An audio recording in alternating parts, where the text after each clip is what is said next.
सोनिया अपने पति अनुज के साथ रहा करती थी। सोनिया काफी ज्यादा काली होती है और वहीं अनुज काफी ज्यादा हैंडसम होता है। उसे ये काफी बुरा लगता है। ऐसे ही एक सुबह सोनिया तैयार होकर अपने पति के पास जाती है, लेकिन अनुज तैयार हो रहा होता है। सोनिया अपने पति से कहती है, अनुज जी, आपने देखा नहीं क्या, मैं आज तैयार हुई हूँ, कैसी लग रही हूँ मैं? अरे सोनिया, मैं ऑफिस के लिए लेट हो रहा हूँ। तुम भी यहाँ पे क्या बातें करने लगी हो? अरे एक बार देखो तो सही। मैं शाम को आकर देखूंगा, अभी मैं वैसे ही बहुत लेट हो रहा हूँ, मैं ऑफिस जा रहा हूँ। अनुज इतना बोलकर वहाँ से ऑफिस के लिए चला जाता है। सोनिया काफी उदास हो जाती है। मैं काली हूँ, तभी अनुज जी को मैं अच्छी नहीं लगती हूँ और वो इसीलिए मुझे अभी भी देख नहीं रहे हैं, लेकिन वो अपनी जगह भी सही है। मुझ जैसी काली लड़की को कौन अपने साथ कहीं लेकर जाएगा? सोनिया को खुद पर जरा सा भी भरोसा नहीं होता है। वो हमेशा ही खुद को बाकियों से कम समझती है। ऐसे ही कुछ दिनों के बाद अनुज सोनिया के पास जाता है और उसे कहता है, सोनिया, कल मेरे ऑफिस में काफी बड़ी पार्टी है। वहाँ हमारे ऑफिस के सारे सर भी आएंगे और सब लोग अपने पार्टनर के साथ जाएंगे, तो तुम भी तैयार रहना, कल हम दोनों चलेंगे साथ में। क्या मैं चलूं? हाँ हाँ, तुम मेरी पत्नी हो तो तुम ही तो चलोगी ना मेरे साथ। अच्छा, मैं नहाने जा रहा हूँ। अनुज नहाने के लिए चला जाता है। सोनिया आईने के आगे जाती है और आईने में खुद को देखते हुए कहती है, मैं अनुज के साथ उनके ऑफिस की पार्टी में कैसे जा सकती हूँ? अनुज तो इतने अच्छे लगते हैं, मोहल्ले में भी सब लोग उनकी तारीफ करते रहते हैं। अब कल पार्टी में अगर मैं अनुज के साथ जाऊंगी और उन्हें किसी ने ये कह दिया, तब तो अनुज को कितना बुरा लगेगा कि सब उनकी पत्नी के बारे में क्या क्या बोल रहे हैं। नहीं, मैं खुद के काले होने की वजह से अपने पति का मजाक नहीं बनवा सकती हूँ। सोनिया काफी परेशान हो जाती है। अगली सुबह अनुज तैयार होकर सोनिया के पास जाता है और सोनिया से कहता है, सोनिया, तैयार नहीं हुई अब तक तुम? मैंने तुम्हें कल ही बताया था ना कि हमें आज ही जाना है। अरे आज मेरे ऑफिस की पार्टी है, तुम फिर भी तैयार नहीं हुई? अनुज, वो मैं... यार सोनिया, मत बोलना कि मैं नहीं जाऊंगी। देखो, अगर ऐसा कहा तो सच में मुझे बुरा लग जाएगा। सच में ये गलत है। मैंने तुम्हें कल ही कहा था कि हमें जाना है, मेरे ऑफिस की पार्टी है, और तुम तैयार ही नहीं हुई। अब हम क्या करेंगे? अब क्या मैं अकेले जाऊंगा? अरे किसने कहा कि आपको अकेले जाना पड़ेगा? आप बस 2 मिनट रुकिए। थोड़ी देर बाद सोनिया की एक सहेली मानवी वहाँ आ जाती है। मानवी बहुत ही सुंदर होती है। मानवी को देखकर अब सोनिया कहती है, तू इतनी लेट क्यों आई है? मैं कब से तेरा इंतजार कर रही थी। अरे यार, रास्ते में काफी जाम मिल गया था, इसीलिए मैं लेट हो गई। तुमने अपनी सहेली को यहाँ क्यों बुलाया है? तुम्हें पता है ना कि हमें जाना था। एक तो तुम वैसे ही तैयार नहीं हुई हो, ऊपर से तुमने अपनी सहेली को बुला लिया। वो क्या है ना अनुज, मेरी थोड़ी तबीयत ठीक नहीं लग रही है, इसीलिए मैंने सोचा कि मैं घर पर ही थोड़ा आराम कर लूं, और आप अकेले जाते तो भी मुझे अच्छा नहीं लगता, इसीलिए मैंने अपनी सहेली को बुला लिया। वो आपके साथ चली जाएगी। तुम्हारी सहेली को मेरे साथ जाने में कोई परेशानी नहीं होगी? नहीं नहीं, कैसी परेशानी? मेरी सहेली मेरे लिए इतना तो कर सकती है ना। क्यों मानवी, चली जाएगी ना तो अनुज के साथ? मुझे जाना है तभी तो मैं यहाँ आई हूँ, वरना तो मैं यहाँ आती ही क्यों? चलो फिर ठीक है मानवी, हम चलते हैं। सोनिया, तुम घर पर आराम कर लेना। अनुज और मानवी दोनों पार्टी के लिए चली जाती हैं। यहाँ सोनिया अब घर में अकेली बैठी सोचती रहती है। शाम के समय जब वो दोनों वापस आते हैं तो अनुज काफी खुश होता है और वो सोनिया से कहता है, वैसे तुम नहीं गई तो अच्छा ही हुआ। सबको मानवी इतनी सुंदर लग रही थी, हर कोई मेरे पास आकर मानवी की तारीफ ही कर रहा था। अच्छा, और मानवी, तुम्हें कैसा लगा पार्टी में जाकर? मुझे भी अच्छा ही लगा। अच्छा सोनिया, अब तो मुझे मेरा कमरा बता दे, मैं बहुत थक गई हूँ। वैसे ही तेरे कहने से मैं यहाँ आई थी। इस शहर में तो मेरा घर भी नहीं है, अब मैं तेरे घर पर ही रहूंगी। मानवी अब सोनिया और अनुज के साथ उनके घर में ही रहने लगती है। ऐसे ही कई दिन निकल जाते हैं और निकलते दिनों के साथ अब अनुज के साथ सोनिया से ज्यादा मानवी ही दिखती है, जिसमें सोनिया को भी कोई परेशानी नहीं होती। ऐसे ही एक शाम अनुज सोनिया के पास जाता है, जहां मानवी भी बैठी होती है। सोनिया, मैंने मूवी की 2 टिकट की हैं।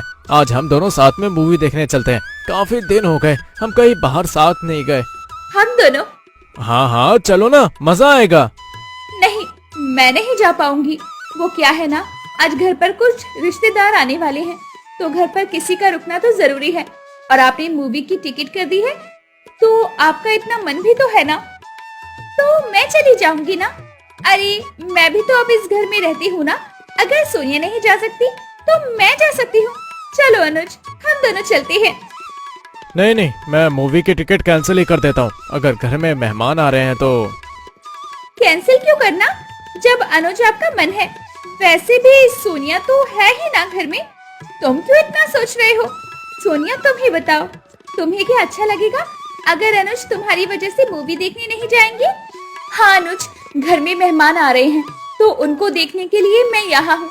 वैसे भी कुछ खास मेहमान नहीं है और आप क्यों मूवी की टिकट कैंसिल करोगे। आप जाओ ना, आराम से मूवी देखना, अच्छा लगेगा आपको।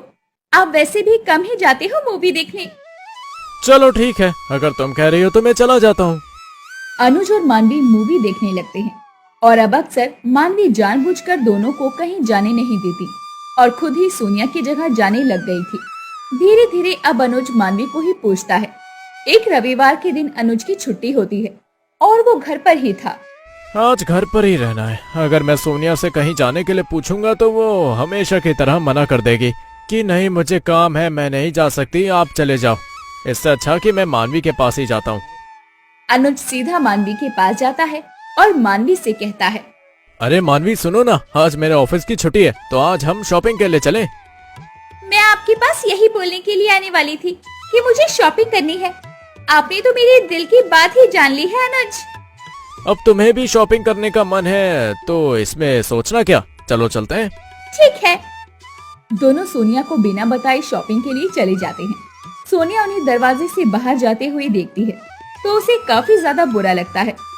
ये दोनों कहीं गए और मुझे कुछ बताया भी नहीं। पहले कम से कम मुझसे पूछते थे, मुझे बताती थी। अब तो पता नहीं कहाँ गए हैं। ऐसे पहले तो कभी भी नहीं हुआ।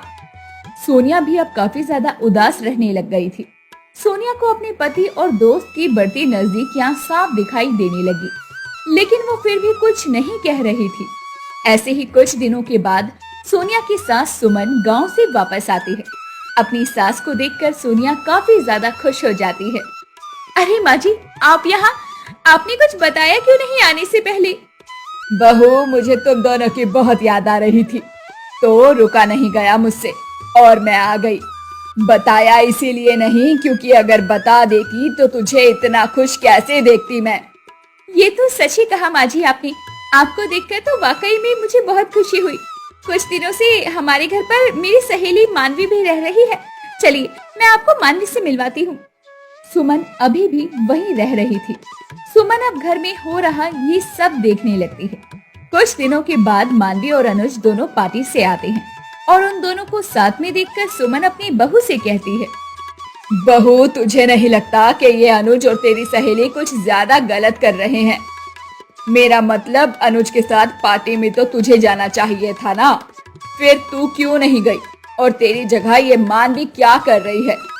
नहीं माँ जी, सब ठीक ही तो है। और अनुज के साथ मानवी को जाने के लिए मैंने ही कहा था।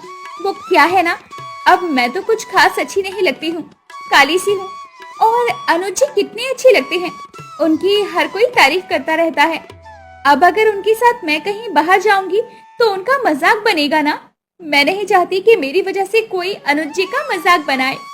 लेकिन बहू, तू देख क्यों नहीं रही है। तेरी सहेली की कुछ हरकतें मुझे बिल्कुल सही नहीं लग रही। अगर तुझे नहीं दिख रहा है तो मत देख, लेकिन मैं सही कह रही हूँ। नहीं माँ जी, आप कुछ ज्यादा ही सोच रही हैं। ऐसा कुछ भी नहीं है। चलो मैं खाना बना लेती हूँ तब तक। सोनिया अपनी सास की बातों को बिल्कुल भी नहीं सुनती है और काम में लग जाती है। कुछ दिनों के बाद जब घर में कोई नहीं होता तो मानवी चुपचाप अनुज के कमरे में जाती है। तुम काफी अच्छे लगते हो। तुम्हारी कॉलेज टाइम में तो बहुत सारी गर्लफ्रेंड होगी ना। नहीं, ऐसा कुछ भी नहीं था कॉलेज टाइम में। लेकिन तुम ये बताओ कि तुम यहाँ क्या कर रही हो। तुम नहीं गई क्या माँ और सोनिया के साथ। नहीं, मैंने सोचा कि क्यों ना मैं तुम्हारे साथ ही थोड़ा समय बिता लूं, इसीलिए मैं नहीं गई। मानवी और अनुज दोनों बातें कर रहे होते हैं। तभी वहाँ सुमन और सोनिया आ जाते हैं। उन दोनों को एक कमरे में देखकर सुमन को बहुत गुस्सा आता है।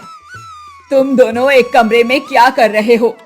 माँ, आप इतना गुस्सा क्यों कर रही हो। हम तो बस बातें ही कर रहे हैं ना, इसमें इतना गुस्सा किस लिए। गुस्सा ना करूं तो और क्या करूं। हद होती है। घर में दूसरी लड़की आ गई है और अपनी पत्नी पर जरा भी ध्यान ही नहीं।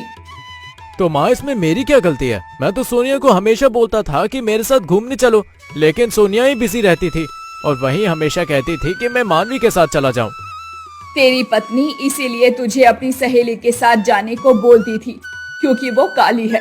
वो नहीं चाहती थी कि उसकी वजह से तेरा मजाक बने। उसे खुद पर विश्वास नहीं हो रहा था कि वो तेरे साथ अच्छी भी लग सकती है, और एक पति होने के नाते तेरा भी ये फर्ज बनता है कि अपनी पत्नी को खुद पर विश्वास दिलवाए। लेकिन माँ ये तो सोनिया को मुझे बताना चाहिए ना। अगर मुझे पता नहीं होगा तो मैं क्या कर सकता हूँ? अगर बहू तुझसे कोई बात कह नहीं पा रही है तो तुझे खुद भी तो समझना चाहिए ना नालायक। और यहाँ बहू की सहेली आई है तो तू उसे ऐसे हंसी खुशी बातें कर रहा है। तुझे दिखाई नहीं दे रहा क्या कि बहू को कितनी दिक्कत हो रही है? और ये दूसरी लड़की बहू की दोस्त भले ही है, लेकिन बहू को खुश नहीं देख सकती। ये आप क्या कुछ कहे जा रही हैं? मैं इतनी देर से चुप हूँ, लेकिन इसका मतलब ये नहीं कि आप कुछ भी बोलती रहो। मुझे कोई परेशानी नहीं है किसी से। ये जो तू झूठ बोल रही है ना, वो मैं अच्छे से समझ रही हूँ। मैंने कल तेरी सारी बातें सुन ली थी जो तू अपनी माँ से कर रही थी। अमीर लड़का देखा और उस पर डोरे डालनी शुरू कर दिए। तुम दोनों को नहीं दिख रहा होगा, लेकिन मैं अंधी नहीं हूँ। मुझे नहीं पता था कि सोनिया खुद को कम समझती है, इसलिए मुझे मानवी के साथ भेजती है और मानवी ने इस बात का फायदा उठा लिया। सोनिया मुझसे बहुत बड़ी गलती हो गई है, मुझे माफ कर दो। नहीं अनुज, इसमें मेरी भी बराबर की गलती है। मैं ही मानवी को यहाँ लाई थी और मैं क्या महसूस कर रही हूँ आपको बताया भी नहीं। अगर गलती का एहसास हो गया है तो अपनी गलती को सुधारो। इसी के साथ अंत में अनुज और सोनिया मिलकर मानवी को घर से निकाल देती हैं और साथ ही एक दूसरे को समझकर साथ में खुश रहते हैं।